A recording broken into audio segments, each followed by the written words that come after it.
سب سے پہلی بات، انسانیت کا اور نوع انسانی کا ازلی اور ابدی دشمن وہ ابلیس لعین ہے۔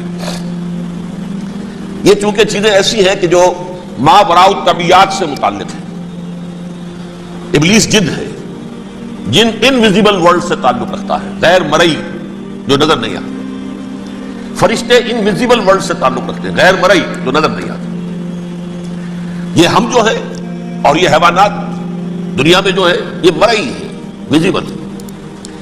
آج کا عام ذہن جو انسان کا بن چکا ہے، سائنٹزم جسے کہا جاتا ہے، سائنسی نقطہ نظر، اس کا عام لوگوں پر بھی اثر یہ ہوا ہے کہ جو انویزیبل ورلڈ ہے اس کی باتوں کی طرف توجہ نہیں کرتے۔ ہاں عقیدہ تو ہے کہ ہے، جن بھی ہے، فرشتے بھی ہیں، لیکن کوئی ان کی اہمیت ہماری نگاہوں میں نہیں۔ ساری نگاہیں مرکوز ہے visible world, physical world. Meta physics کا تو مضمون بھی اب سمجھ رہے ہیں کہ ختم کر دینا چاہیے، یونیورسٹیز سے فلسفے کے ڈپارٹمنٹس ختم ہو رہے ہیں، کیا ضرورت ہے اس کی؟ اصل شے یہ دنیا ہے، یہ عالم ہے، یہ کائنات ہے، یہ مادہ ہے، یہ حیات انسانی، حیات دنیاوی ہے۔ اس پر میرا جو مارکت الارا مضمون تھا 1967 کے جون میں جو چھپا تھا، اسلام کی نشرت ثانیہ کرنے کا اصل کام، کہ جو عہد حاضر کی جو تہذیب ہے اس کے 3 بنیادی اصول کیا ہیں؟ خدا ہے یا نہیں ہے چھوڑو، اس بحث میں نہ پڑھو، کائنات تو ہے نا، مادہ تو ہے نا، روح کوئی شے ہے یا نہیں ہے کیا پتا، کسی نے دیکھی نہیں آج تک، لہذا اس کے بارے میں گفتگو کا فائدہ کیا ہے؟ وقت کا سیاح۔ عالم آخرہ کوئی ہے یا نہیں ہے کیا پتا، کس نے آ کے بتایا مرنے کے بعد، لہذا اس بحث میں نہ پڑھو، یہ عالم دنیا تو ہے نا، اٹس ویری مچ پریزنٹ، لہذا ساری توجہ اس پر صرف کرو۔ تو خدا کے مقابلے میں کائنات پر توجہ، روح کے مقابلے میں مادے اور جسم پر توجہ، حیات اخروی کے مقابلے میں حیات دنیاوی پر توجہ۔ یہ ہے اصل میں کریکس آف دی میٹر، اس تہذیب جدید کا خلاصہ یہ۔ دیکھیے اللہ تعالیٰ نے جو مخلوقات پیدا کی ہیں ان میں ایک تقسیم تو ہو سکتی ہے ذی حیات اور بغیر حیات، جاندار چیزیں اور بے جان چیزیں۔ بے جان چیزیں بے شمار، یہ تمام فلکیات، یہ پوری کائنات، یہ زمین، یہ پہاڑ، یہ شجر و حجر، کیا؟ لیکن ایک ہے جاندار۔ ان جانداروں میں ایک تقسیم ہے، 2 کا تعلق غیر مرئی دنیا سے ہے، انویزیبل ورلڈ سے۔ فرشتے جو دکھائی نہیں دیتے، ان کی پیدائش ہوئی ہے نور سے۔ دوسرے جنات جو انسانوں سے پہلے پیدا کیے گئے، آدم سے پہلے، وَالْجَانَّ خَلَقْنَاهُ مِن قَبْلُ مِن نَارِ السَّمُومِ، جنات کو تو ہم بہت پہلے پیدا کر چکے تھے آگ کی نور سے، وہ بھی نظر نہیں آتے۔ تیسرے انسان اور اس دنیا میں جتنے بھی حیوانات ہیں، ان کا جو مادہ ہے وہ ارض، یہ زمین ہے، یہ مٹی سے بنے، تراب سے بنے، کرسٹ آف دی ارتھ سے بنے۔ اب ان میں ایک تقسیم ہے، ایک وہ ہے، ان تمام میں شعور تو ہے، حیوانات میں بھی شعور ہے، خود شعوری جسے کہتے ہیں سیلف کانشسنس، یہ صرف 3 میں ہے، فرشتہ، جن اور انسان۔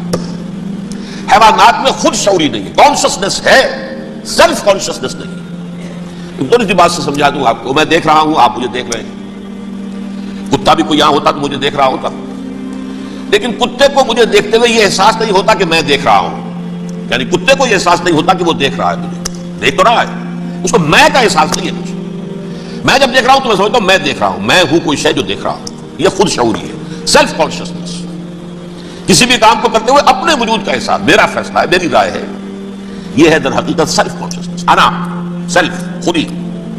یہ حیوانات میں نہیں ہے، یہ ہے صرف ملائکہ، جنات اور انسان۔ اب یہاں مسئلہ پڑ گیا، بڑا پرپیچ مسئلہ۔ اللہ تعالیٰ نے پہلے انسانی ارواح کو پیدا کیا نور سے، پھر ناک سے پیدا کیا، نار سے، آگ سے جنات کو، پھر مٹی سے بنایا، آدم کا حیولہ، اس میں روح پھونک دی، اب آدم بن گئے۔ اعلان یہ کر دیا کہ خلافت ارضی جو ہے وہ آدم کو عطا کی جاتی ہے۔ یہ پیچ پڑ گیا۔ اس پر تھوڑا سا اشکال تو فرشتوں کو بھی ہوا، قرآن میں ہے سورہ بقرہ کے 4 رکوع میں، أَتَجْعَلُ فِيهَا مَن يُفْسِدُ فِيهَا وَيَسْفِكُ الدِّمَاءَ وَنَحْنُ نُسَبِّحُ بِحَمْدِكَ وَنُقَدِّسُ لَكَ۔ پروردگار اس آدم کو تو خلافت دے رہا ہے، زمین کے اندر اختیار دے دے گا، یہ تو فساد کرے گا، خوریزی کرے گا، ہم تیری تسبیح و تحمید میں لگے ہوئے ہیں، جو بھی حکم ہو ارشاد ہو ہم بجا لاتے ہیں، تو ضرورت کیا ہے؟ اس کا جواب اللہ نے دیا، انی اعلم ما لا تعلمون، میری مشیت، میری حکمت وہ میں ہی جانتا ہوں، ضروری نہیں کہ تم اس کو شیئر کر سکتے۔ لیکن یہ جنات میں سے ایک جن تھا عزازیل۔ اب دیکھیے کہ جنات کو ایک قرب حاصل ہے ملائکہ کے ساتھ، کیوں؟ وہ نور سے پیدا کیے گئے، یہ نار سے پیدا کیے، کتنا قرب ہے دونوں میں۔ انسان پیدا کیا گیا مٹی سے، مٹی انرٹ ہے، آگ بھڑکتی ہے، اوپر اٹھتی ہے، شعلہ زنگ ہوتی ہے، انرجی ہے اس میں۔ نور اور نار میں بڑا قرب ہے۔ اور عربی کے ایک قاعدے سے تو یہ ایک ہی لفظ ہے، مادہ ایک ہی ہے، حروف علت جو ہے ایک دوسرے کی جگہ آ جاتی ہے، یہ قرب ہے۔ اگرچہ زمین و آسمان کا فرق ہے دونوں میں، فرشتہ نور سے پیدا کیا گیا ہے، وہ پاک ہے، وہ اللہ کے کسی حکم کی خلاف ورزی کر ہی نہیں سکتا۔ لا یعصون اللہ ما امرهم ویفعلون ما یؤمرون، وہ جو بھی اللہ تعالیٰ حکم دیتا ہے اس کی کوئی معصیت نافرمانی نہیں کرتے، بلکہ جو حکم لیا جاتا مان لیتے ہیں۔ ذرا سا اشکال ہوا تھا، پوچھ لیا، جواب مل گیا، خاموش ہو گئے بس۔ لیکن عزازیل نامی ایک جن تھا، جو ایک تو جن ہونے کی نسبت سے فرشتوں سے کچھ نہ کچھ مماثلت تھی، قرب تھا، دوسرے یہ علم میں، زہد میں، عبادت میں اتنا اونچا تھا، اتنا اونچا تھا، اتنا اونچا تھا کہ یہ ملائکہ ہی کے صف میں شامل ہو گئے۔ کس نے عالم میں بغاوت بلند کر دیا؟ جب حکم دیا گیا کہ سجدہ کرو آدم کو، اب یہ دیکھیے کس قدر یہ اہم مضمون ہے، اور آپ سوچ رہے ہیں یہ باتیں آج پہلی مرتبہ ہمیں اس طرح سنائی جا رہی ہیں، یہ باتیں تو علم میں آتی نہیں ہمارے۔ وجہ کیا ہے؟ آپ کو دلچسپی نہیں ان چیزوں سے۔ جدید تہذیب نے ان چیزوں کی اہمیت کو زیرو کر دیا۔ قرآن میں اہمیت کا عالم ہے، 7 جگہ یہ مضمون قرآن میں آیا ہے کہ فرشتوں کو ہم نے حکم دیا سجدہ کرو آدم کو، سب نے سجدہ کیا۔ فسجد الملائکۃ کلھم اجمعون، سارے کے سارے، کل کے کل، سب نے مل کر سجدہ کیا آدم کو، اللہ کے حکم سے فوراً تعمیل کر دی۔ الا ابلیس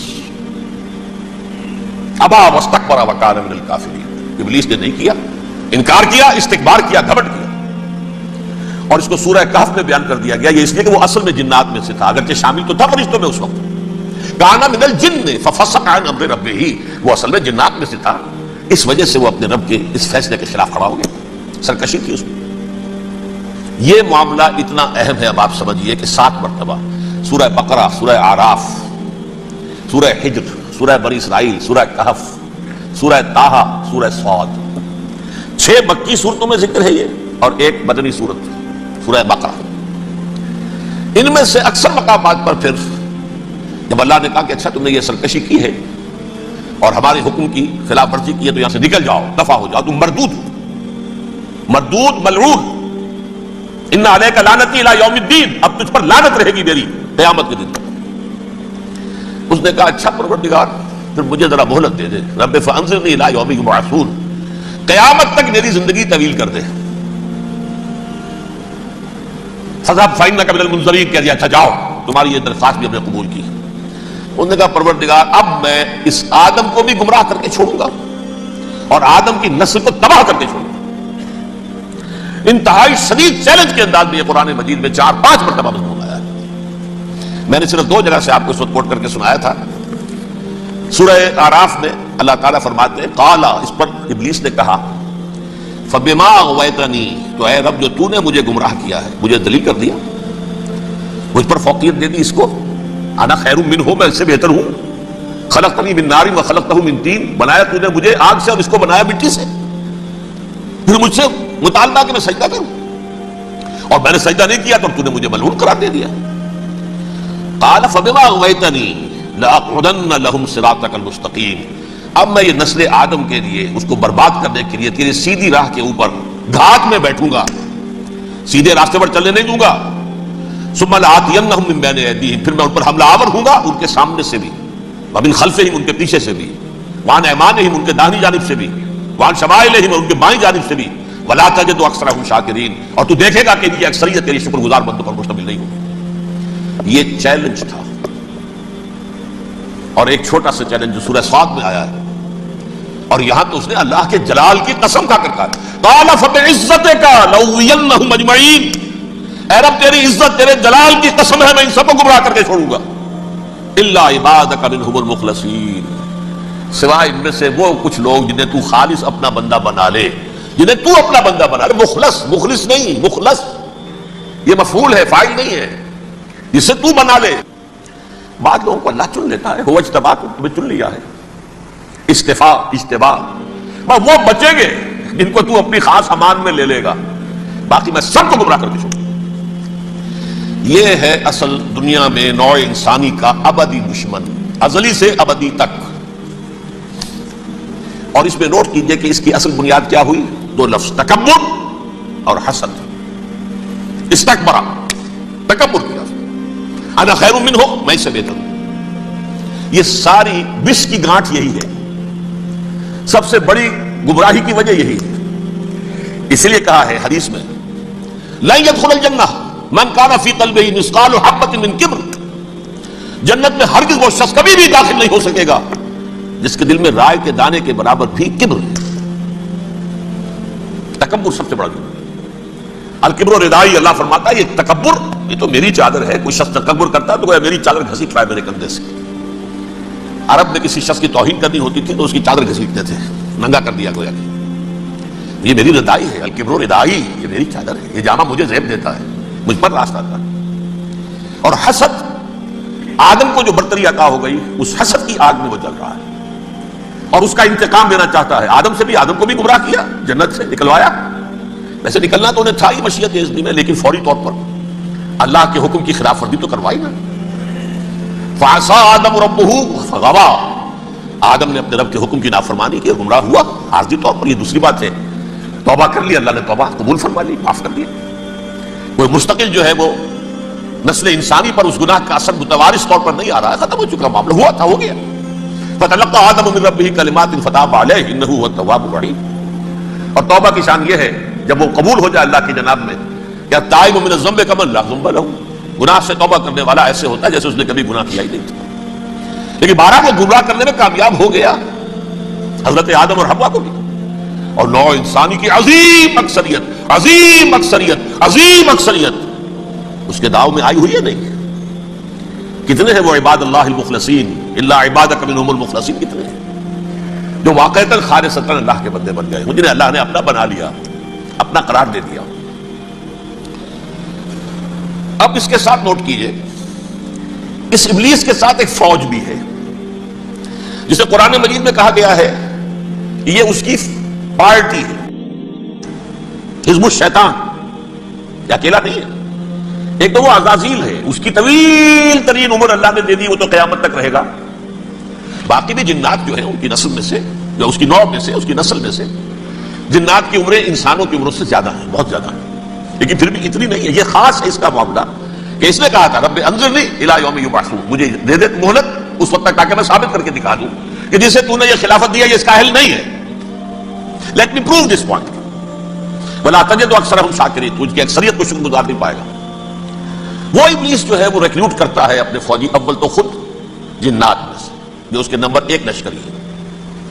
قرآن مجید میں اس کا اشارہ دیا گیا ہے انہو یراکم ہوا وقبیلہ من حیث لا ترونہم. دیکھو لوگو، اے انسانوں، وہ ابلیس لعین عزازیل اور جو اس کے قبیلے کے لوگ ہیں، جنات ہیں، وہ تمہیں وہاں سے دیکھتے ہیں اور تاکتے ہیں اور حملہ کرتے ہیں جہاں سے تم انہیں نہیں دیکھتے. وہ غیر مرئی ہیں، انویزیبل ہے، تمہیں نظر نہیں آتے. ویزیبل دشمن کا وار کو روک لو گے، انویزیبل کا کیسے روکو گے؟ انہو یراکم ہوا وقبیلہ، اکیلا ہی نہیں ہے وہ تو تمہیں تاکتا ہے، تم پر حملہ کرتا ہے، گھات میں لگ کر جو ہے تمہارے اوپر حملہ کرتا ہے، وہ بھی اور اس کے ساتھ اس کے قبیلے کے لوگ جنات بھی، من حیث لا ترونہم، جہاں سے کہ تم انہیں نہیں دیکھتے. لیکن اس کے علاوہ وہ انسانوں میں سے بھی ریکروٹ، رنگ روٹ، وہ بٹوا کر وہ جو ہے ان کو اپنے پاس رکھتا ہے فوج کے اندر. جس کی سب سے بڑی مثال کیا ہے؟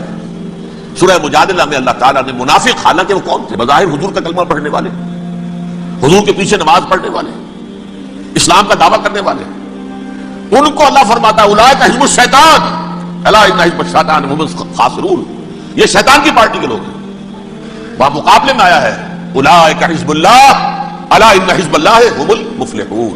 یہ دو پارٹیاں ہیں، حزب اللہ اللہ کی پارٹی جو اس کے مخلص بندے ہیں وہ اللہ کی پارٹی ہے، اور جو شیطان کے مرید بن گئے اس کے ہاتھ پر بیعت کر لی، لہذا وہ اس شیطان کی پارٹی کے لوگ ہیں، چاہے وہ انسان ہو چاہے جن ہو. تو انسانوں میں سے بھی اس کے حزب میں، اس کی پارٹی میں اس کے ایجنٹ ہیں اور بہت ہیں، بلکہ بہت سے تو ایسے ہیں کہ جو جنات کے بھی کان کتر دیں، ان کو بھی شیطنت سکھا دیں، پڑھا دیں۔